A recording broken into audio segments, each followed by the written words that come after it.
નકર હું બહુ ભણેલો છું, અમેરિકામાં જાઉં ન્યાય અંગ્રેજી ન બોલું, કારણ કે અમેરિકા વાળા ન સમજી શકે. હા, હું ન બોલું, લગભગ ન બોલું. હા, ને બોલું જ નહીં અંગ્રેજી તો, કારણ કે કોઈ સમજે નહીં, મારે શું કરવું. હું એક જ વાર પ્લેનમાં ઇંગ્લિશ બોલ્યો, તેદુનું નિયમ લીધું. એર હોસ્ટેસ આવીને મારે આમ આમ કંઈક કર્યું, બરોબર, તો હું બોલ્યો એ બીજીને બોલાવીને આવી કે કઈ ભાષા બોલે, સમજવા મેં રહેતા તો ઉતરી ગયો. મેં કીધું ઓલે ફેરે બેન, ઓલે ફેરે. આ ફેરે તો હવે આ 52 છે, હવે કઈ શીખાય એવું લાગતું નથી. એટલે વાત એ છે, એટલે મેં કીધું ભાઈ તમારી પ્રાઇવેટ મોજ છે, મોજ માણહાઈ ની હોવી જોઈએ. મને કે એવું નથી માયાભાઈ, મને કે 84 લાખ સોની માલી જીવ ફરતો ફરતો એકવાર માણા થાય. મેં કીધું હા એકવાર થાય. મને કે પછી બીજી વાર મોકો મળે ન મળે. મને કે કોઈ ગધેડા ભેગા થઈને પાર્ટી કરી એકવાના, એટલે આવા તો મને દાખલા મીડો દેવા. એટલે આપણે માણસ છીએ, મને આપણે માણસ છીએ તો મોજ કરી લેવાય, પછી કૂતરા તો થવાના છીએ. મેં કીધું ગાંડા એવું નથી મારા વાલા, 84 લાખ સોનીમાં આપણે પ્રવેશ કરવાનો જ છે, બધાય જન્મ આપણે લેવાના જ છે 100%. પણ આ માનવ દેહમાં આવા કાંતિભાઈ જેવા હારા કામ કરતા જાય ને સાહેબ, તો ગલુડું છા હોય ને તો રિલાયન્સ જેવાનું થાય યાર. આપણી ભેટીમાં જે ગાડી ન ફળે એવી ગાડીમાં આમ જો હિરોઈન રમાડે, કીચું ટીકું ટીકું. અરે પોપટ બનશું તો આવા સંતોની જગ્યાના પોપટ બનશું કે ન્યાય બેઠા બેઠા રામ રામ રામ બોલાવાનું થાય સાહેબ. એમ આ 84 લાખ યોની માલી જીવ ફરતો ફરતો એકવાર માણા થાય છે ને, એ 84 લાખ યોનીને સુધારવાનો મોટામાં મોટો ઈશ્વર મોકો આપતા હોય ને, તો એ આ માનવ અવતાર છે ભલા માણસ. નહીતર તકલીફ શું થઈ ખબર, અત્યારે માણસની અંદર એટલું બધું કોઈ, આપણે તો સારું જ છે. મને હમણાં જ અમારે એક જગ્યાએ ચર્ચા થઈ કે ભારત દેશ જેવો બીજો દેશ જ નથી. મને કે શું તમે બધા પ્રદેશમાં ફરો છો? મને કે 100 અવતાર ભગવાને અહીંયા લીધા. એટલે મેં એમ કીધું, મેં કીધું હવે એવું નથી લાગતું કે અત્યારે જે વર્તમાન પરિસ્થિતિ છે, અત્યારે ભગવાનને અવતાર ન લેવો પડે? શું કામ? ગાવું માટે આવા પ્રોગ્રામ થાય. તમે 15 કે 50 કિલોમીટર હાલો તો એક જગ્યાએ સદાવ્રત ચાલતું હોય, તમે 100 કિલોમીટર હાલો તો એક જગ્યાએ યજ્ઞ ચાલુ હોય. અત્યારે યજ્ઞનો સમય, આવી કથાઓના ડોમ. અવતાર કારે લેવો પડે? કોઈ કોઈનું સાંભળતું ન હોય ને પછી ભગવાન આવે.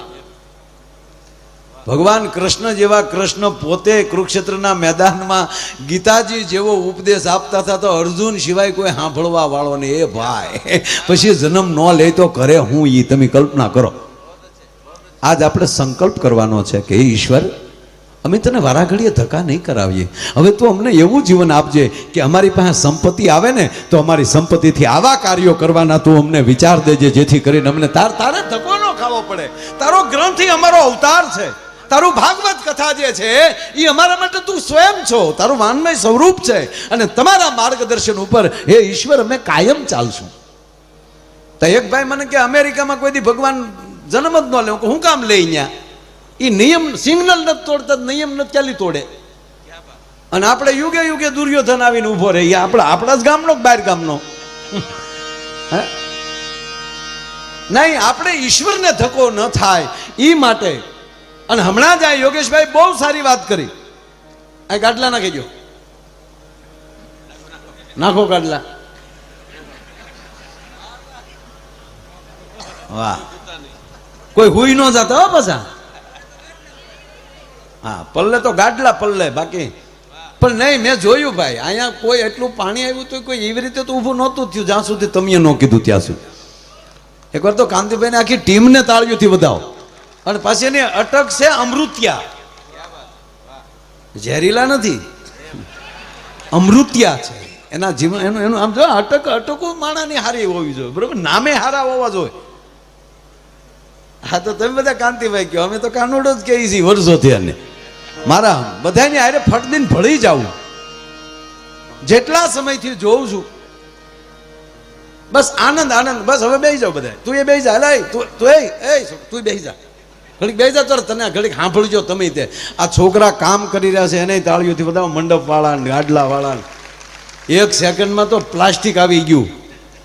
નહીતર સાહેબ અમે જોયા આયોજન આયોજક ઉભા ઉભા ગયો ઓલો ક્યાં ગયો એ તો હું ગયો એને ભલે તમારી ટીમ અહીંયા કડે મકોડે છે ઈશારો થાય છે ત્યાં બધું ખુરશીઓ આવી ગઈ આમ પ્લાસ્ટિક પથરાઈ ગયું.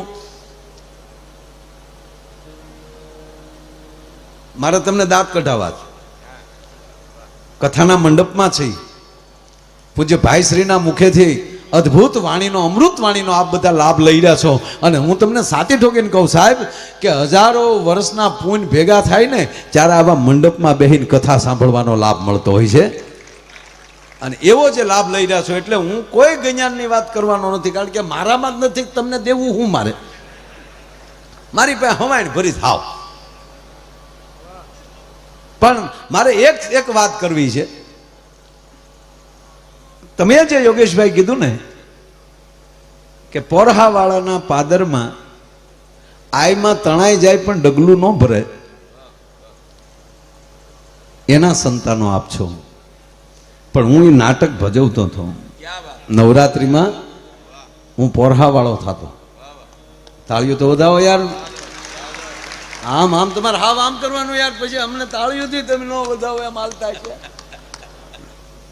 મોજ આવે તો. પણ મને એમાંની જે સાહેબ મને જે સાર મળ્યો સાર નહીં તણાણા શું કામ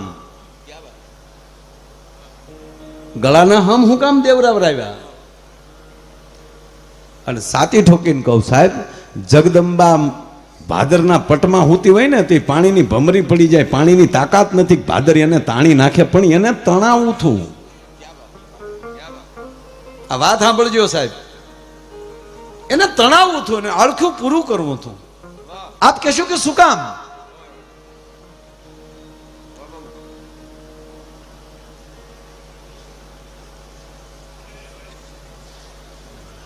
બસ હવે ગાડલા ન લાવતા તમને બેસી જવાનું એટલે મેં કીધું મારા છે એક જ મિનિટની વાત પણ મારા બાપ મને કાળજામાં બેઠેલી વાત છે હું વાત કરું છું. હવે બેસી જાવ દીકરા એ બચ્ચે લોગ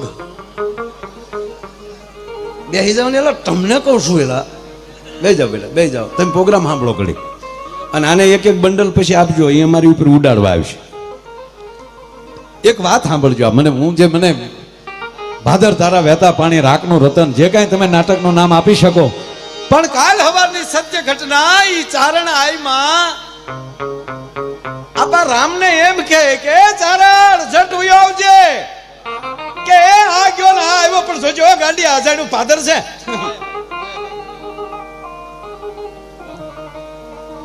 નદીઓની ભેખડ ઉપર બેઠો બેઠો ચારણ પાછો હમ દેતો જાય. ઈ હમ કોણ દેવરાવતું તું એનો એક નાની વાત કહું એનું મૂળ એની શરૂઆત આ આઈમાં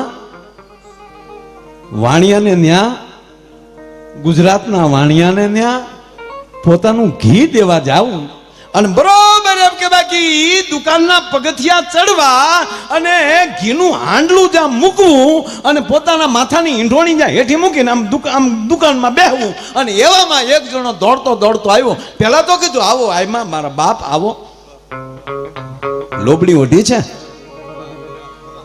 હા સૂરજના પૂંજનું તેજ જેમ આમ કહેવાય દુકાનમાં પ્રવેશ કર્યો હોય એવી અનુભૂતિ થઈ આ વાણિયાને. પણ ઘટના એવી ઘટી જ્યાં આઈમાને આવીને બેહવું અને એમાં વાણિયાની પાસે આવીને કોકે કીધું છે દોડો તમારો એકનો એક દીકરો મરી ગયો એને સાપ કરડી ગયો છે. ડાય કોમ કે આઈમાં આવ્યા છે જ મને જોવા તો દે ફૂફાડો તો મરાવા દે અને આવીને મેણું માથાનો ઘા બાપ જા મેણું માર્યું કે તમારો પગલું પડ્યું મારો કથો તરવી ગયો. તમારું અસત્ય ઘટના આ નાટક મેં ભજવું છે સાહેબ. તમારું પગલું પડ્યું મારો કથોતર વયો ગયો એમ કરી અને વાણીએ ન્યાલી ઘર બાજુ ડોટ દીધી અને તેથી અહીંયા ફળોય નહોતું. તેથી ઈ વાણિયાની દુકાનના ખૂણામાં સાહેબ માનો થાપોય નહોતો તેથી ઈ ખૂણામાં આય બેઠી કે 9 લાખ લોબડી આળ્યું તમારું બાનું આ લોબડી છે ઈ ઓઢીને આવી અને હું જેને આંગણે પગ મૂકું અને એના કંધોતર વયા જાય આ મેણા અમારથી ખમાય નહીં અને વાણીઓ ઘરે પોગે એટલામાં એનો દીકરો હજવન ન કરતો તું મારી માં ખોડલી નહીં તું જગદંબા નહીં એ દીકરાને તું હજવન કરજે તેથી બાપુ ખૂણામાં અવાજ આવ્યો તો કે એ ભાઈ એ આય ગાંડી થામા એની આયુષ પૂરી થઈ ગઈ એમાં તું શું કરે પણ મારી આયુષ લઈ લે મારી આયુષ એના ખાનામાં નાખી દે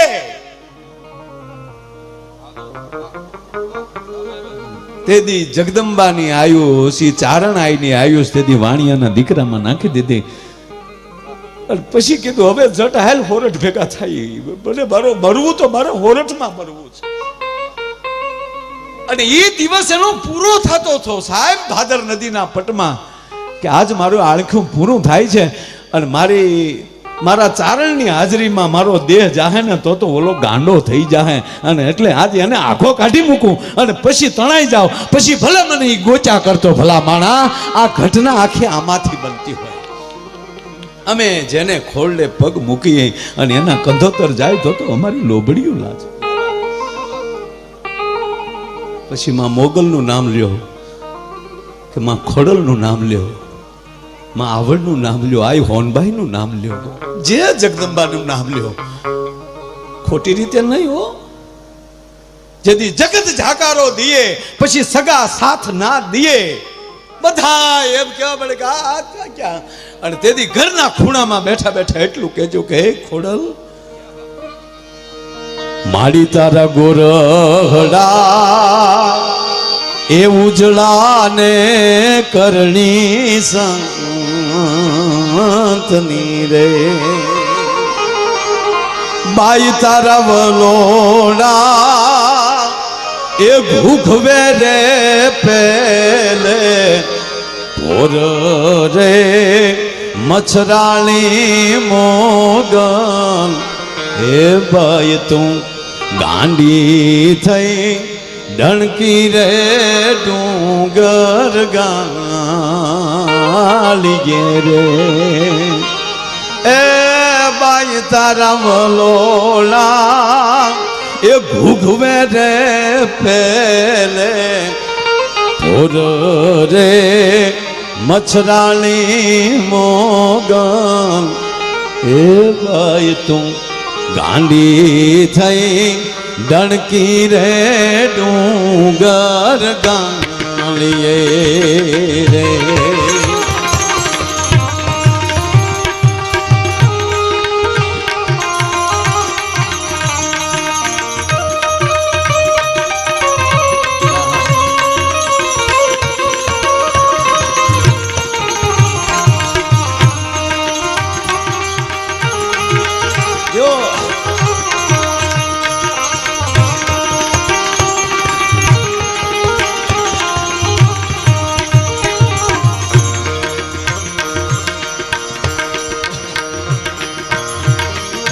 જેણે સીમાડા લોપ્યાને દેવળ દુંભિયા રે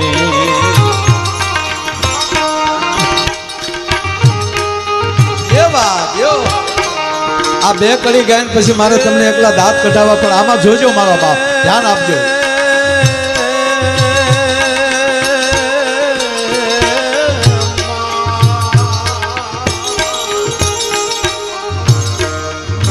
તારા સીમાડા લોપ્યાને જંગડાની આશાયો કરે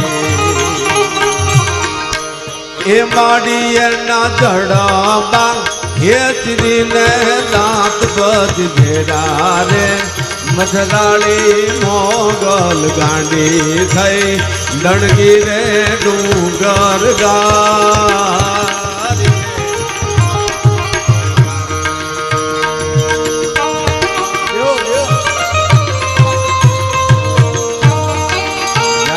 જય મોગલ જય મોગલ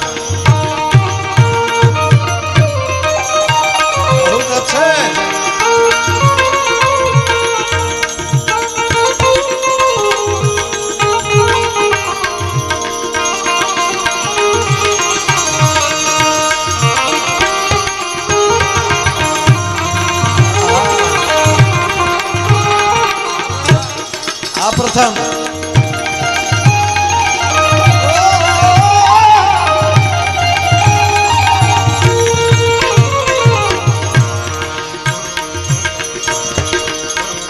આ પદ આ માનો ભાવ કવિ કાગ બાપુએ હરાકડિયા ને ગાયું ચારતા ચારતા લખે છે. વાહ ખમા જ્યાં તુલસી શ્યામની બાજુમાં જે હરાકડિયા નેહ આવ્યો છે આ હોનબાઈ માનો નેહ, ત્યાં કાગ બાપુ ગાયું ચારતા ચારતા લખે છે ને દાદા ઈ લખતા લખતા ભાવમાં ખોવાઈ ગયા.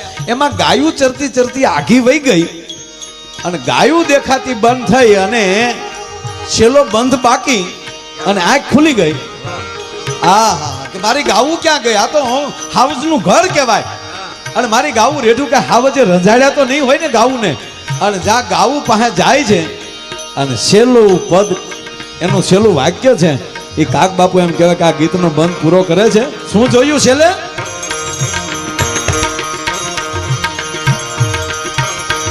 તું કાગે રે પરગટ પર ચોભાળ્યો રે